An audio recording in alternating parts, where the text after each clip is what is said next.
തൊടയെടുക്കില്ല കറുപ്പ് മാറാനുള്ള വീഡിയോ ഇട്ട സമയത്ത് അല്ലെങ്കിൽ ഇന്നർ തൈസിലെ ഹൈപ്പർ പിഗ്മെന്റേഷന്റെ വീഡിയോ ഇട്ട സമയത്ത് ഞാൻ അതിലൊരു ഹോം റെമഡി പറഞ്ഞിരുന്നു. അതാണ് ടർമറിക് ഓയിൽ.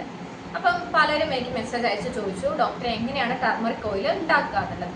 അപ്പം ഞാനിവിടെ ഉണ്ടാക്കിയൊന്നും കാണിക്കുന്നില്ല, എങ്ങനെ ഉണ്ടാക്കണമെന്ന് പറഞ്ഞു തരാം. നമ്മൾ ഒരിക്കലും മഞ്ഞളെണ്ണ ചൂടാക്കി ഉണ്ടാക്കരുത്, അല്ലെങ്കിൽ ടർമറിക് ഓയിൽ ഉണ്ടാക്കുമ്പോൾ നമ്മൾ കാച്ചി ഉപയോഗിക്കരുത്.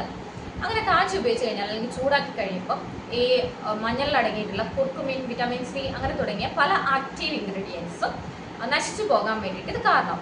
അതിന് പകരമായിട്ട് മഞ്ഞളെണ്ണ ഉപയോഗിക്കേണ്ടവർക്ക് ഇൻഫ്യൂസ്ഡ് ടർമറിക് ഓയിൽ ഉപയോഗിക്കാം.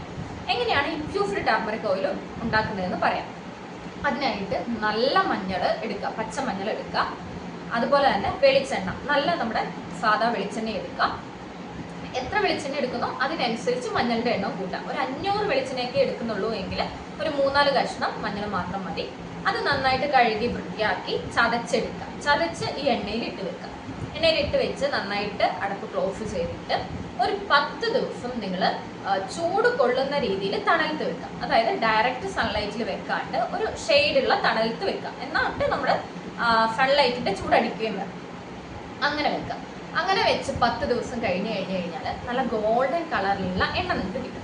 ഇത് നിങ്ങൾക്ക് കഴുത്തിന് പുറകിലൊക്കെ കറുപ്പുള്ളവർക്ക് അവിടെ തൂക്കാം, കഷത്തിൽ കറുപ്പുള്ളവർക്ക് അവിടെ തൂക്കാം.